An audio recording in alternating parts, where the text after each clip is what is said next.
It's a new dawn in Farming Simulator in more than one way. You can see it's early day in here, but it's also Farming Simulator 17. It came out today at midnight, technically, at least in Central Europe. But this was not the video I intended to make. I'll put that out there immediately. Actually, the most important thing for me to say is that I have paid for this with my own money. This is not a review copy or anything of that sort. This is my money that I bought for this.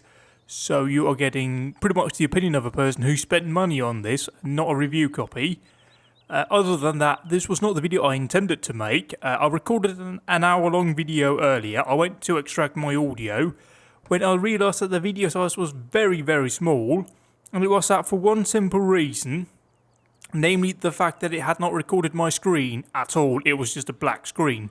So there was a bit of an issue there. I have tried to fix it, but the only way I can do it, basically, if you're using Action and you have issues recording in this, switch over to the record desktop function.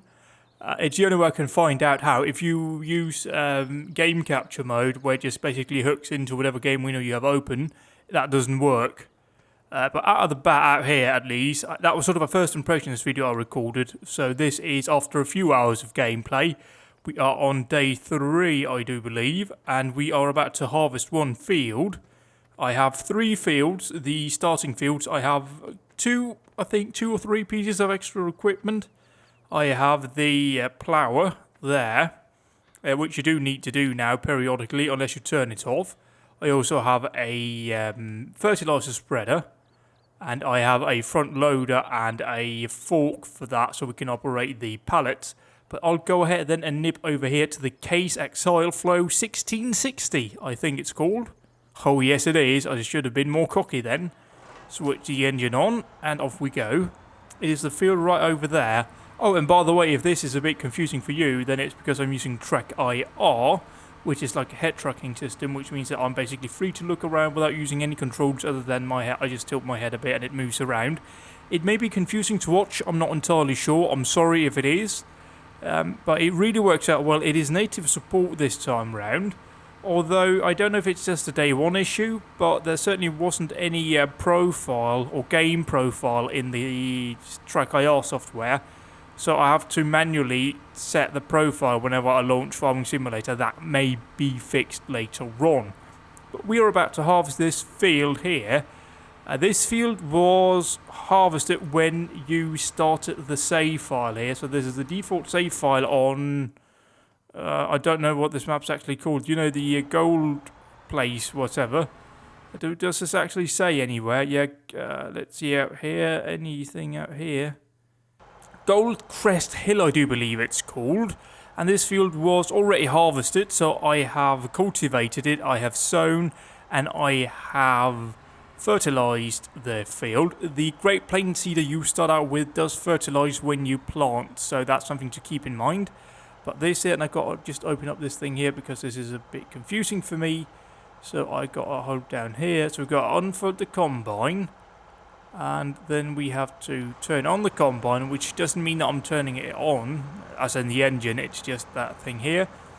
So now I have changed tool selection to my header, which means that I can lift and lower it as I please. So we're going to go ahead and cut in here. Now I'm going to do the first bit here. Oh, hang on, is it actually wheat that I'm harvesting? I did plant wheat on this field. I just got myself a bit confused when I looked at the map earlier. So we are harvesting wheat, and it has been fertilized 3 times in total. The first time was when we planted, and the second and third time was by a fertilizer spreader, so that should be all fine and dandy.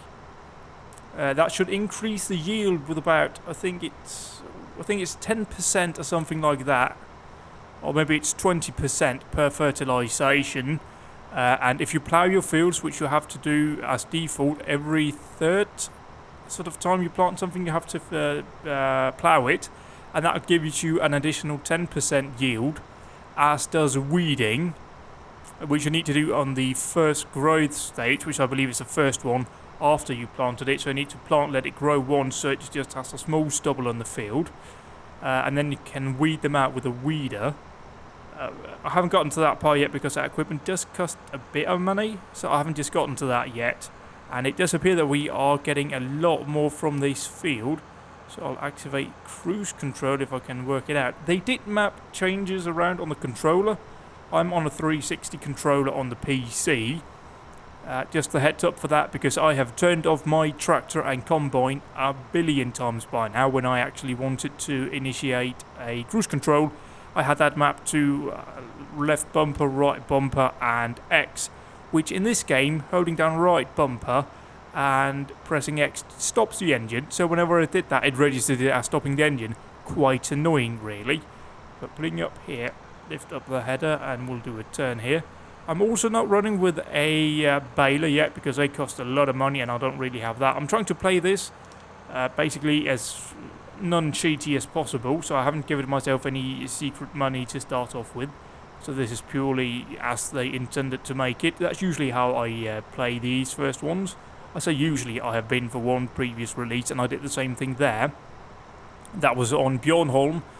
And comparing the two maps is kind of wrong, really, because there's not much to compare them to. This, I feel, is a nicer map in general, but certainly when you look at a map like this, it does feel a bit more barren. I just think they have the fields more sort of condensed in.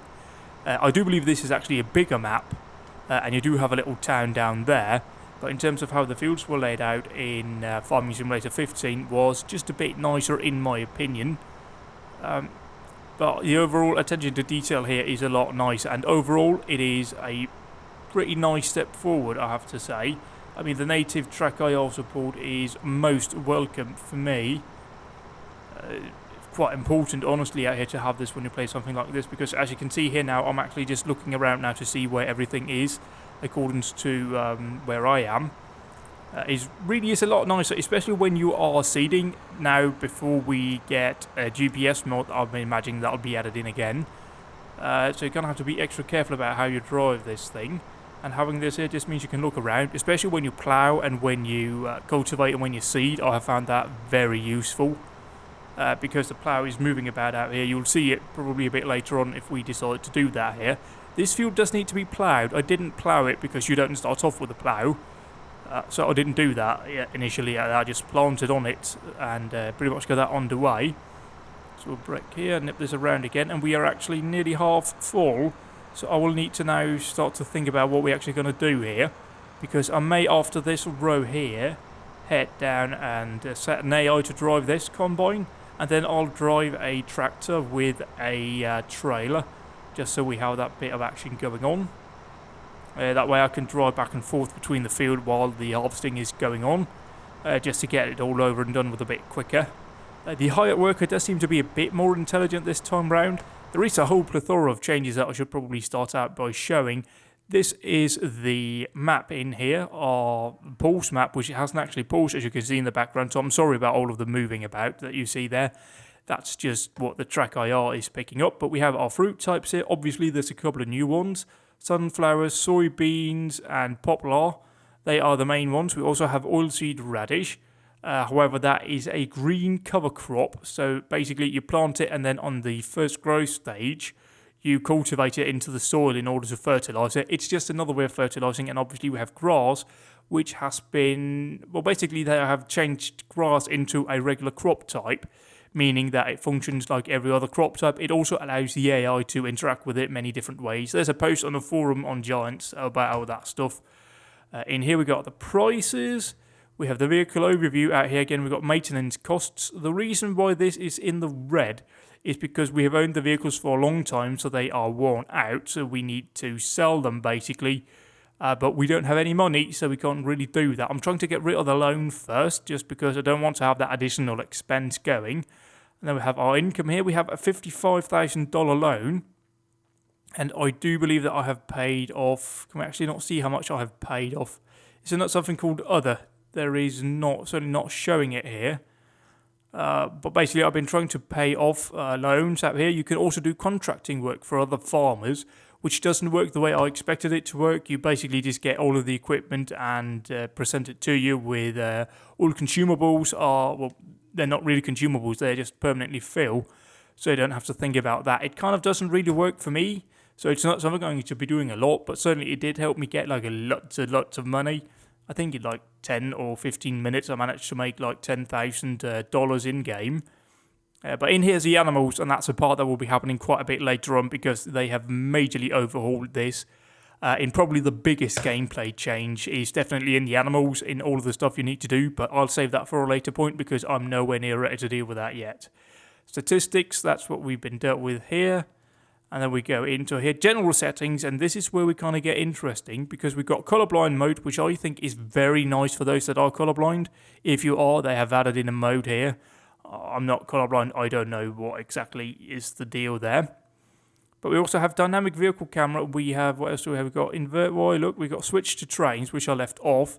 And we can set the different volumes over here, which is very nice. And over here in the game changes is where we really kick off. Here you can turn off your traffic. You can set your dirt levels, which is how quickly the vehicles become dirty. You can switch it off. We can also turn on or off automatic engine start, which basically is what it says on the tail here.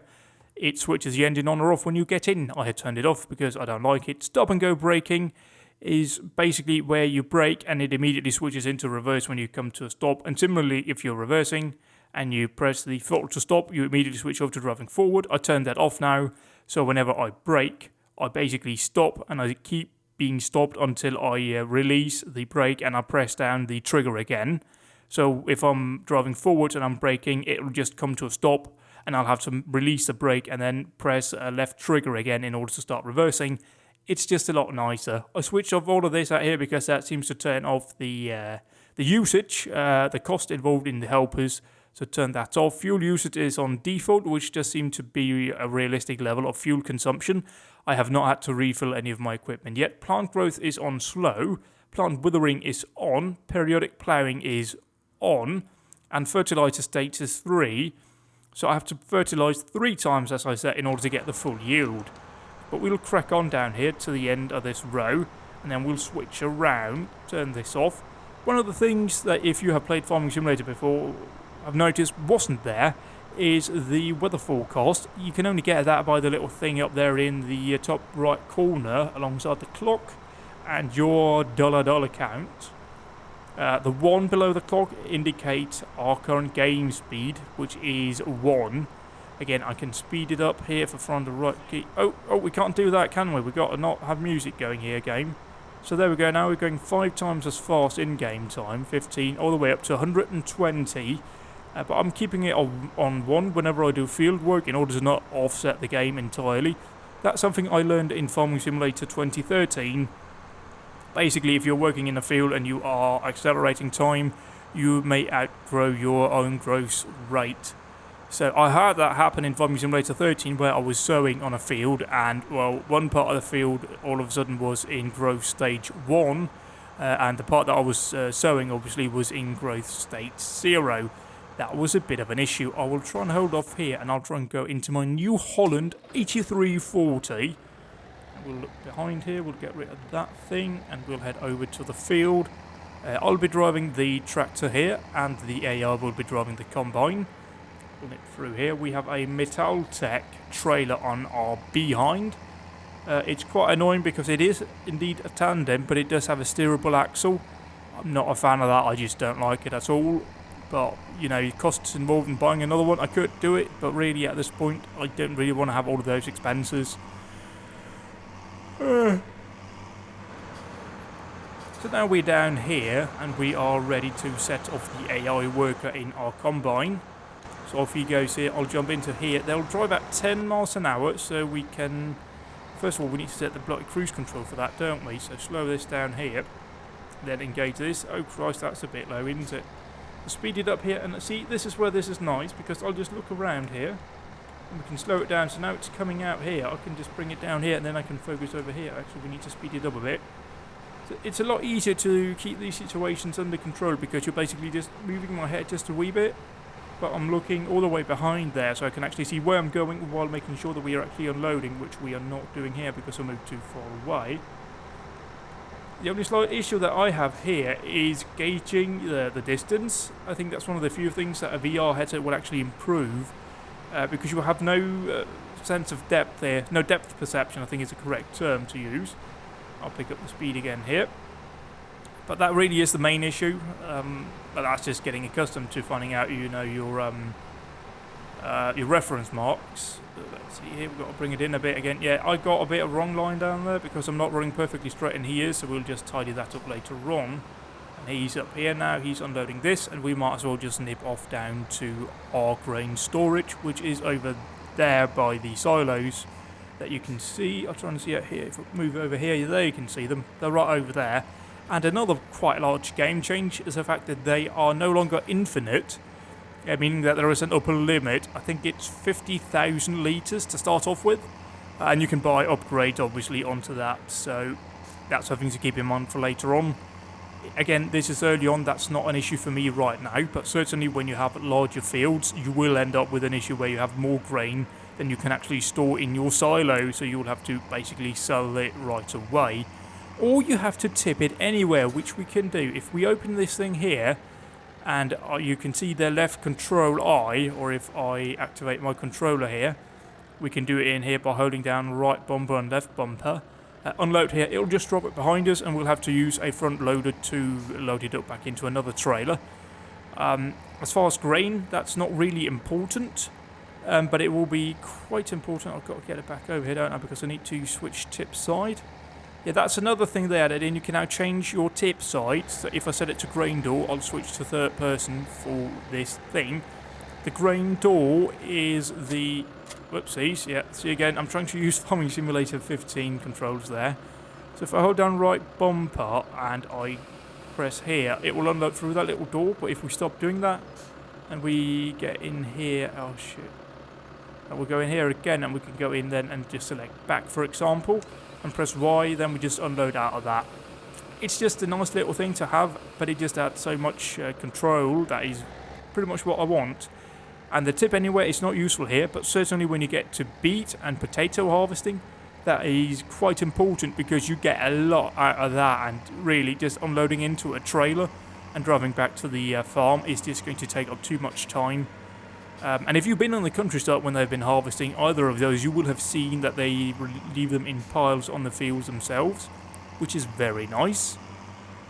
So again, it just allows more control, and in the future for modded maps, it does allow for grain storage sheds, basically, or whatever you want to call them, barns, where you just store your grain in, like those silos over there. It's not something I've seen much of over here. They are mostly keeping their grain storage in the barns, so hopefully that'll be something we'll see in some of the hopefully lovely maps for this game. But apart from that, again, tip anywhere was useful for, as I said, for root crop harvesting, but it will also be very useful indeed for manure spreading, because you can just leave a big pile of manure out here in the corner of a field, and you'll just drive out with a front loader or a wheel loader, and you can just load it into a tractor that is actually hauling a muck spreader. That was the word I was looking for, a manure spreader. And you just let that run like that instead of having to go back with a trailer every time. Again, it's just about speeding the whole process up, and it's just another nice little thing they've done. However, one thing they haven't quite gotten right, if I do this over here, okay, Christ. So if I now try and... Oh, Christ, okay, why is it not seeing me bent down like this? Okay, well, basically, seeing as Track-IR is being a bit of a dick, you can certainly see here now that... I'm sorry for being so close all of a sudden, but you can see that the controls over on the flicker switches over there, the indicator and horn and light switch over there, that is hovering. The same is true over there for the windscreen wiper controls. Just seems like a bit of an issue that they didn't notice, or maybe it's because I'm using Track-IR, so it means I can put my head in unnatural positions. Like I can lean out of the door, for example, over here. And in a previous Track-IR configuration, I actually went through the roof on our pickup truck, which we do have over here. Yes, you start off with this. Yes, it's the best vehicle in the bloody game. Look at this. It's just everything I want in a pickup truck. It's old, it's nice, and I have used it to be a bit of a kleptomaniac. So the combine now is 55% full. We can take basically a full load from it, so we'll go ahead and we'll position ourselves down here. We know that they drive at 10 kilometers an hour, So we are pretty much ready on that. I'm in, again, the New Holland out here, which has, I think, 120 horsepower. The cases in there have 145 each, I believe. So it's not like we have the most powerful tractors in the world, and now we've got to be careful here. They're turning it around in here. One of the things that I don't quite understand is why we have European equipment in an American map. Because clearly all of these out here, I mean, there are spreaders from even a Danish company, Bredal. So nice, obviously, for me to see that. But overall, it's kind of weird seeing all of those German and generally European manufacturers over here in the US. But I suppose it's quite difficult to get licensing for two separate markets. Certainly having licenses from European manufacturers is a lot easier than getting a bunch of new manufacturers just because you released one map. And again, tractors, they are all, as far as I know, they're all the same. I don't know if they're actually all manufactured in the same place, but certainly they are the same models that you see in America and Europe. So, well, apart from a few, you know, there's obviously going to be a few variations in there, like Cat, or no, Challenger. Sorry, Challenger. We do have Caterpillar over here, but Challenger is not a manufacturer that I have certainly seen out here. Oh, Christ, we're getting left behind now. He's giving it the full beans, and he's outrunning us, the bastard. And again, out here, just those things, they don't really check in. I know they are in other parts of Europe because there are videos of Challenger tractors running in the Czech Republic, among other places. We'll swing around here. Then again, there are lots of equipment, sort of variation based on each country, so you can't get it all. But we can, however, have a look at what we have. And this is quite an exhaustive list. Tractors, we have a couple of oldies. We've got the old Hürlimann. We got a Zetor. Basically, to start off by saying, is we have all the tractors from Farming Simulator 15, plus all the DLC that was released. So you have the Zetos from the official expansion. We got the Stir, we got the T5, we got the Lindtrak, we got this one, which is new. We also got AGCO, so we got Massey Ferguson, Fendt, and Valtra. Out here we got the Massey, we got another Zetor, another Hürlimann, another Zetor, and the same Dukes are still in it. So we got three large manufacturers there. Another case, the 1455 XL, which you start up with two of. Then you have the Fendt 300 Vario, a New Holland T60, the Valtra N, and the 40s, and I'll not bother with it, but we got JCB. And other than that, we got a Lambo, but again, out here, these two are basically identical. Continuing up here, we've got another Steyr here, and pretty much just up here with Case and New Hollands, Fendts, Valtras, Challengers, Case, Challenger, Valtra.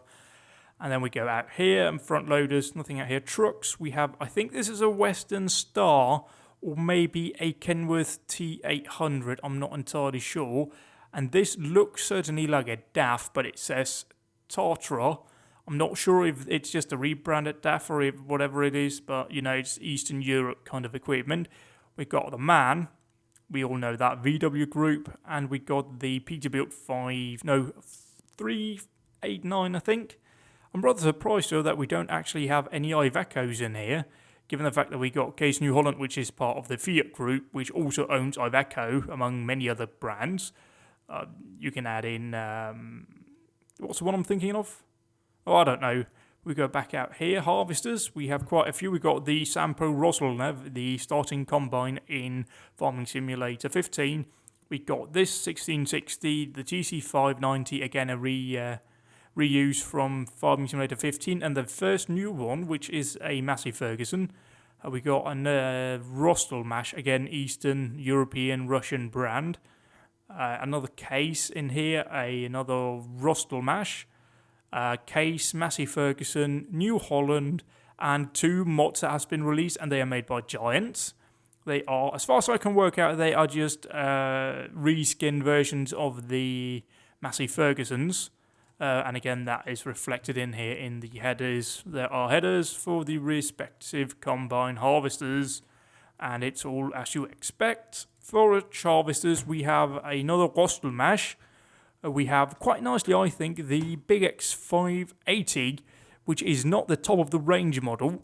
And I just like not having top-of-the-range models because, you know, it's not everyone that buys top-of-the-range model. It's just nice to have a mid-range here. So top dollar on that, we got the New Holland one from the DLC they released. We got also a mod here, the Big X 1100, which is the biggest model I think they make. And also we obviously have all of the relevant headers in here. The only one that can harvest poplar trees is the New Holland, so you need to get that if you want that. I'm not particularly interested in that right now. Potato harvesting, all is as usual. Grimmer, the Grim out here and the Tektron, you know that from the past 2 games. Beet harvesting is a bit different because we only have 2 Grimmer here. We only have the Rooster and the Harlem Topper. Then we have the Homer Extract, which replaces the Tektron. It's basically just the Homer DLC. And again, another Terraphade is here from Homer, which is basically a pickup thing here, which can pick up sugar beets that you left on a field somewhere. Tippers, pretty much what you would expect out here. You've got the trailer currently, you've got the Planter, that's a reuse. I think that's a reuse from the official expansion. That's also a reuse. That's new, but it's pretty much just this one here on a different chassis. So, first new trailer here, a Yoskin. All of this here, I'm just going to skip through it all. Another mod out here. All of the stuff that says mod is free and it's available on Giant's Mud Hub. So I would recommend you go over there and get that. Auger wagons, there's that there. Plows, there's plows. I mean, I'm not going to spend more time on that right now. We're going to go down now and try and get picked up here again. I didn't pause the game, so he was technically still running in the background. So he should be pretty much ready to be unloaded now. Certainly we can't take a full load from him, so hopefully we have just enough here. So we'll nip down here, swing around, and we'll be ready to take off a bit of load here. So slow it down, bring it in here. Cruise control activated, we just got to make sure that we stay in tight with him. Bring it over here. The mirrors are still just a wee bit too narrow in the field of view for my liking. You don't really get a decent view of them out here. I'll bring it in even more. So bring it in over here. Yeah, this is good. Okay, slow it down then. We are gunning it. Come on, bring it down. Here we go. Yep, there we go. Speed up now to 10, and we should just pretty much have this nailed, and we've got to keep it in. So as long as they're unloading, we should be fine here. We should actually be full right about now. We're right about now anyway. We got 8,000 litres in this, so I'll go off back down there and drop that off. It is not easy to drink while you are driving without activating the cruise control, and I didn't want to activate that because it would keep us stuck at 5 or 10 kilometers an hour. I was going to say 5 miles an hour. That was wrong anyway. It was about 2 miles off anyway, so it doesn't matter. But we're going down here to drop it off. The little shed that you see over here is our bale sell point in there. And another nice thing that I haven't mentioned is that usually in the past you had those little chevrons, the the black and yellow chevrons on the ground. You can still see it here. But pretty much everywhere else they can be turned off, and I have turned them off out here so you don't have that. We'll stop here, and I'll just make sure that I'm doing it the right way here. Unloading. Off we go. Very nice. Certainly this is a big improvement on Farming Simulator 15. And it is definitely opening up for a lot of nice prospects later on. And I've been sort of paying attention to it more and more as more details came out. And recently there was a guy, I think over on FSUK's forums, who's been talking about the fact that Giants are working on even more stuff for Farming Simulator. Not just for this version, but later on. Including deformable terrain like we saw in Spin Tires. And really, if they add in deformable terrain in the next installment of Farming Simulator, then that is a huge step forward. I mean, right now, it seems like where we are with the Farming Simulator is where we were with Euro Truck Simulator a couple of years ago, when it really started to get to the point where it was showing its potential, and that's really is where we're at now with Euro Truck Simulator. So if the best is still ahead for Farming Simulator, then we're certainly in a very good spot indeed right now. And we have pretty much done this field up here. It's not the biggest of combine out here, and it's just nice just to keep the AI involved here. Certainly is a lot quicker than having to do this all by ourselves. So activate the cruise control here. I'll just need to speed up a bit, and we've got it here, and I'll just try and bring it in a bit over towards them. I'll use the edge of the crop out here so we are ready to pick it up. I still don't quite like the texture they included in Farming Simulator 15 that they've just reused here. It doesn't really look like crop to me, but it just looks more like paper. But you know, it's quite minor really. So we're out here unloading into this, and he has now been fully emptied, which means that we can pretty much just bank off here and just park ourselves wherever we expect him to come down. Well, we certainly need to just prepare not be in the way for him when he gets back down here. We also need then, once this is done, to plough this field, but we also need to cultivate 2 fields, I believe. They have all been sown with one growth stage in between. You know, I don't like to stagger them on the same growth stage because that's too much work in sometimes at least, and you know, just to space it out a bit more so you don't have to have lots of waiting. So the field you see over there, the one that's green, is the next one that would be ready for harvest, and then the third one is over there, that's the final one. Yeah, we can actually go over here now into this, and we can actually show another feature here while they run over there. So I'll try and just look back around here again, because we need to reverse back in here. And as you see over there is a big bag. That is a technical term, that is not just a thing I made up.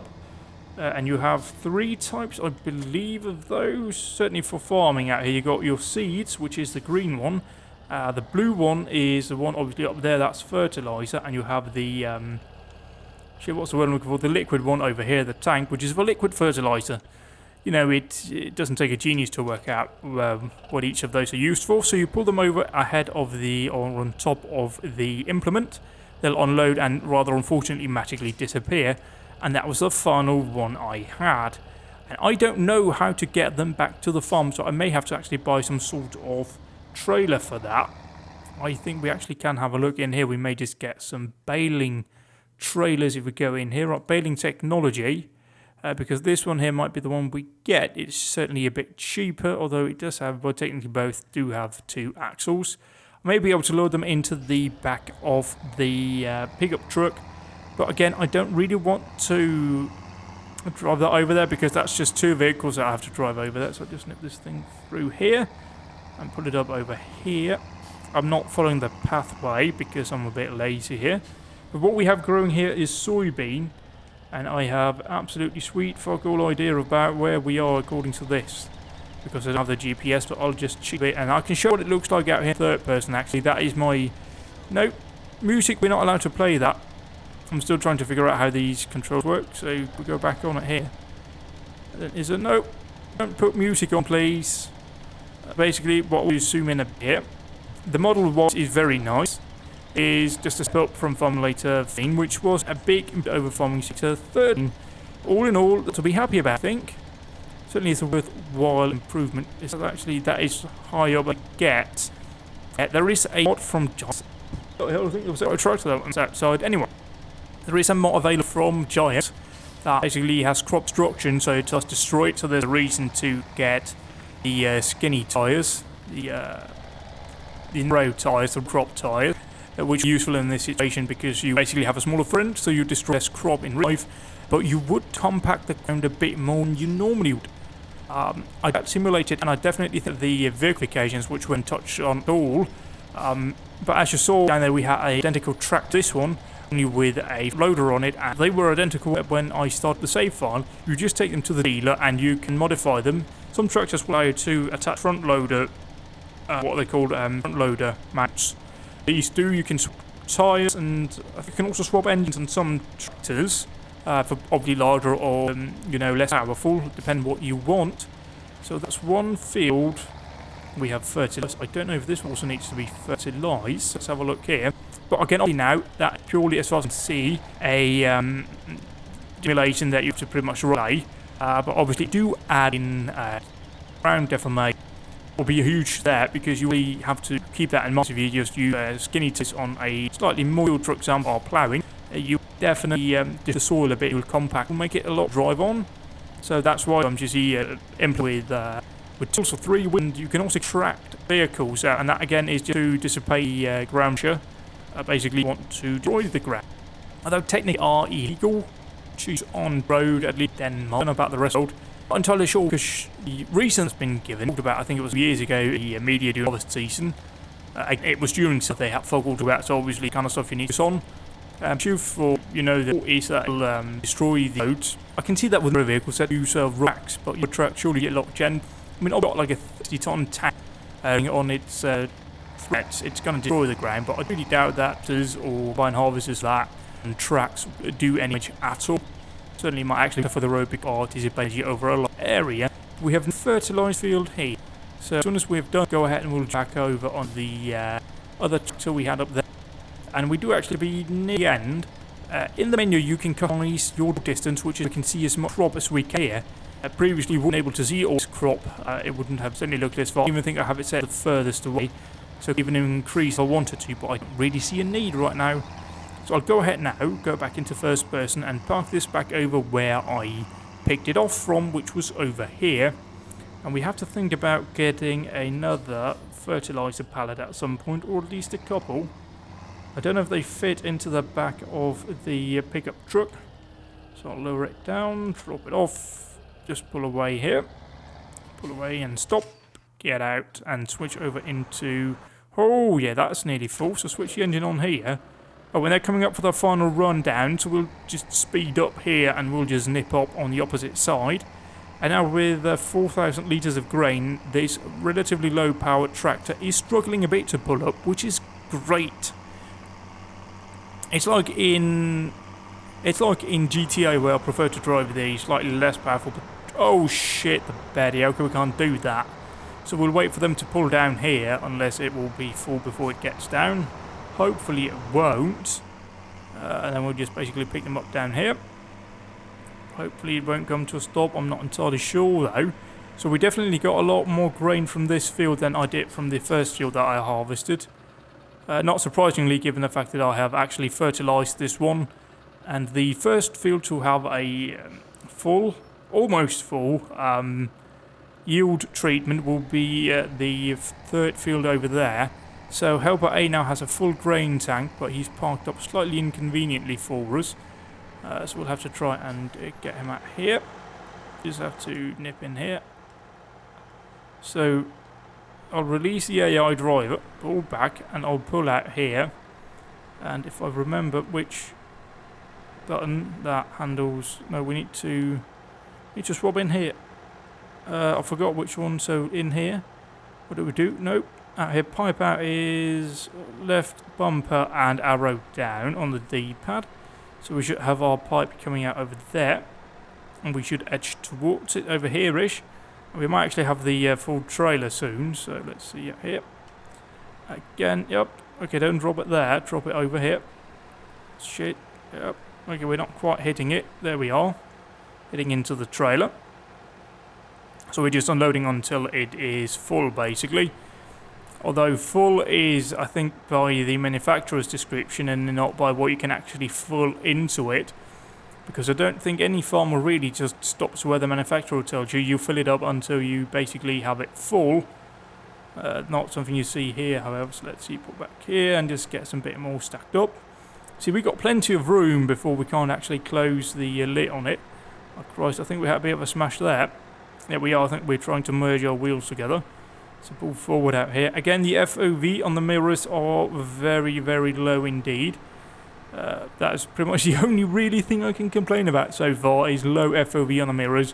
Oh, and I think that the interiors, like all of these buttons and displays and stuff, that's not really relevant here. But you saw the TV screen in there, which I'm imagining is some sort of camera that shows you something about it. Same in here, those displays, and that it just looks a bit naff, and some of these things are certainly not that pretty.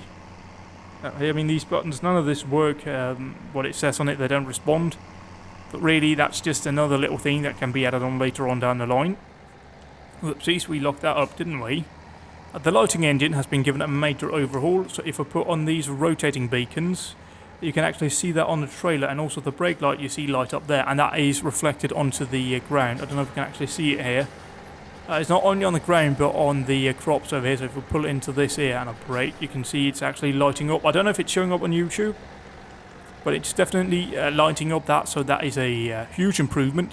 Nighttime lighting is a lot darker than it used to be. You actually need the lights to see what you're doing, which again is just another step in the right direction as far as I'm concerned.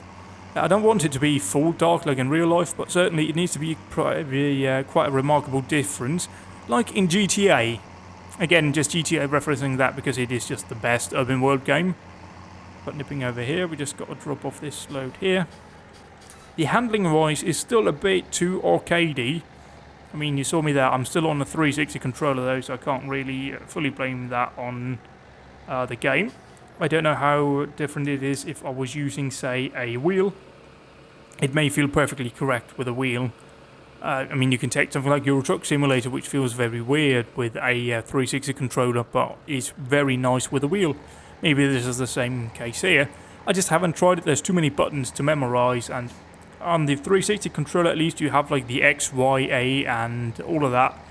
So it's just easier for me to remember, basically, on here.